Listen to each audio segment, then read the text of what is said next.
තරගම දෙරියන් භාවනායෝගීව වැඩ සිටින සියඹලා දේවාලය නොහොත් කැබිලිත්ත. කැබිලිත්ත යනු ශ්‍රී ලාංකික ජනයා අතර බොහෝමයක් ખાસකම් පවතීයයි විශ්වාස කරන පුදබිමකි. කැබිලිත්තට යාම ඉතා දුෂ්කර වෙයි. මෙහි සාමාන්‍ය වාහන වලින් යන්න අමාරුයි. 4WD ජීප්‍රත අවශ්‍ය වෙනවා. ගොඩක් වෙලාවට කණ්ඩායමක් වශයෙන් තමා වන්දනාමාන කරන්න යන්නේ. වනාන්තර නීති ආරක්ෂා කිරීම ජීවිත ආරක්ෂාව මෙම ගමනේදී ඉතා වැදගත් වේ. මෙහි යාමට ප්‍රධාන මාර්ග 3ක් පවතී.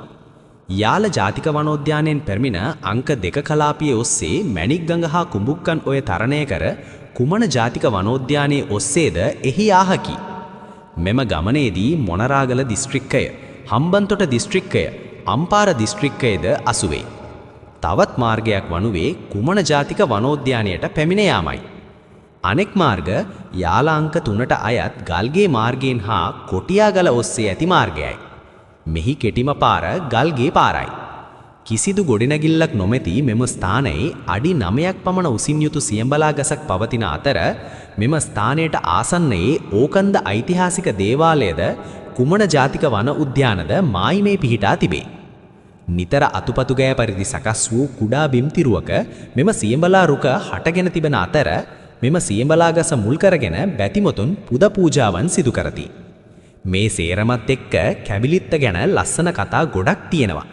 ඒ කතාන්දරයේ ඔස්සේ කැබිලිත්තට යනවා මිස ආවාට ගියාට කාටවත් කැබිලිත්තට යන්න බෑ. ඒ තරමට දේවහාස්කම ප්‍රබලය. සෝබාදහමත් භයංකාරය. කතරගම දෙවියන් දකුණු ඉන්දියාවේ සිට ලක්දිවට ගොඩබට ස්ථානීය ලෙස සලකන්නේ කුමන වනෝද්‍යානයේ කුඹුක්කන් ඔය අසල ඕකන්ද දේවාලයයි. මෙහි දැනුදු ඉපැරණි දේවාලය පිහිටා ඇත්තේය. ඕකන්ද ශ්‍රී මුරුගන් දේවාලය යනු මෙයයි. කතරගම දෙවියන් ඊළඟට කැබිලිත්තට ගොස් විවේකීව හා භාවනායෝගීව ගත කර ඇත. එදා වැසි දිනයක් විය. එතුමන්ට තම බිරිඳ වන වල්ලි මාතාව මෙහිදී මුණ ගැසුණු බව කියවේ. කතරගම දෙවියන් හා වල්ලි මාතාව මුලින් හමු වූ ස්ථානීය ලෙස පිළිගන්නේද කැබිලිත්ත සියඹලා ගස මුලයයි. එදා පටන් කතරගම දෙවියන් මෙහි ජීවමාන වූහ. විවේකී සෑම මොහොතකම භාවනායෝගී වූහ. හාත්පස පරිසරයේ පවතින නිස්කලංක භාවය සිහිල් මද පවන ඊට මනා පසුබිමක්ද සකස් කරනවා. කතරගම දෙවියන් ජන සමාජයේ හඳුනාගනු ලබනුවේ දුටුගැමුණු මහරජතුමා කතරගම දේවාලය ඉදිකිරීමෙන් පසුවයි. කැබිලිත්ත භූමිය ඓතිහාසික වශයෙන් වැදගත් වන්නේ මෙහි ඇති গুপ্ত වූ හාස්කම් රැසක හේතුවෙන් වී. 1602 දී අප දිවයින ආක්‍රමණය කළ ඕලන්දකාරීන් විසින් දේවාල පන්සල් කොල්ලකමින් දේශීය උරුමයන් වනසමින් සිටි සමයේ දේවාලයේ වස්තුව රැක ගැනීමට පාරම්පරික කපු මහත්වරුන් සිය දිවිහිමියෙන් ක්‍රියා කරනු ලැබිය. ඕලන්දකාරීන් රුහුණු ප්‍රදේශයට පැමිණි නිසා දේවාලයේ රහසිගත වූ වස්තුන් සියල්ල රැගෙන කපු මහත්වරු මෙම සියඹලා දේවාලයේ පිහිටි භූමියට පැමිණියහ. කැබිලිත්තට පැමිණි කපු මහත්වරුන් ඔවුන්ට නෑකම් කියන කැබිලිත්ත රාල නම් පුද්ගලයෙකුට දේවාලයේ වස්තුව රැකදින ලෙස ඉල්ලා දෙවියන්ගේ වස්තුව අසල සියඹලා ගස්බෙනයක් තුඩ සගවා උදේ සවස පූජාවන් 3ක් සිදු කළා බව පැවසේ.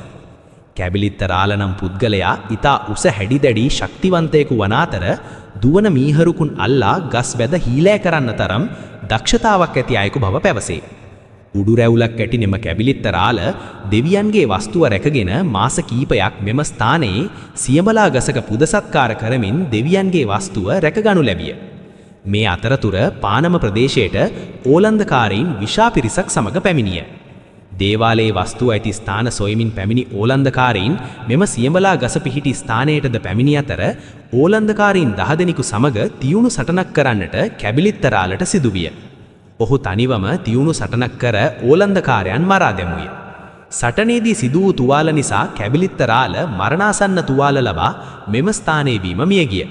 මිය යන මොහොතේ තමන් කුමන හෝ බලවේගයකින් කතරගම දෙවියන්ට අයත් වස්තුව රැකගණ්ඩවා බවට කළ ප්‍රාර්ථනයක් නිසා කැබිලිත්ත රාල මිය යාම පසු අදෘශ්‍යමාන බලවේගයකින් මෙම භූමියේ අරක්ගෙන සිටින බව පැවසේ.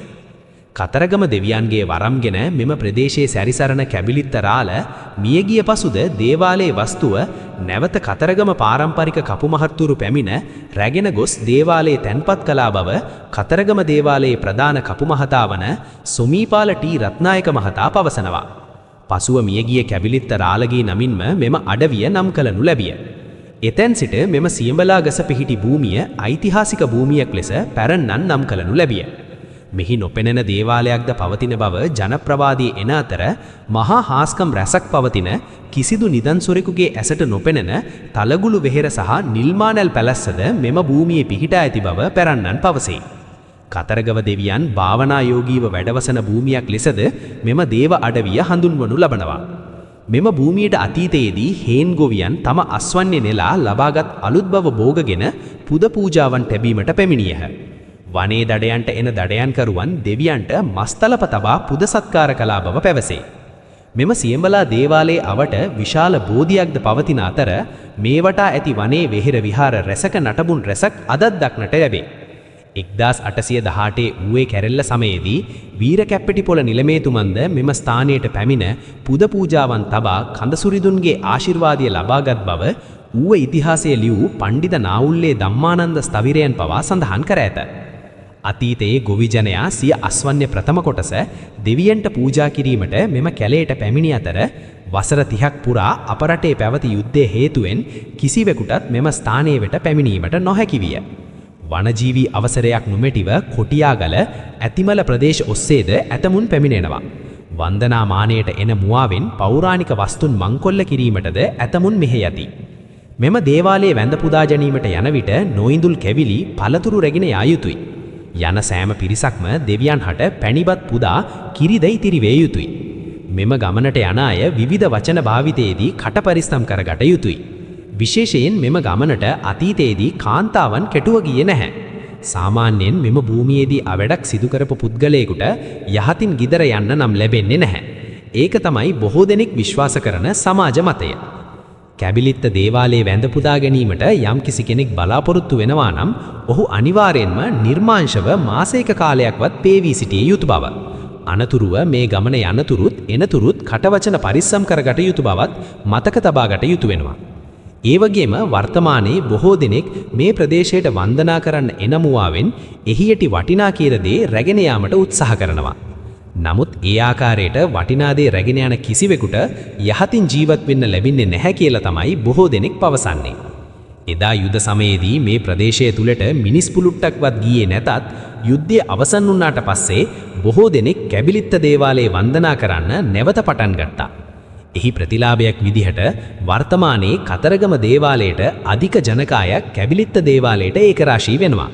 ඒ නිසාම බැටිසිතින් පේවෙලා ආධ්‍යාත්මික සුවේ පමණක්ම මේ සුවිශේෂී ආගමික ස්ථානයෙන් ලබා ගන්නට වැඳ පුදා ගන්නට එය ආරක්ෂා කරන්නට පමණක් එయ్యේ යන්න ආරාධනාව ඔබට කරනවා.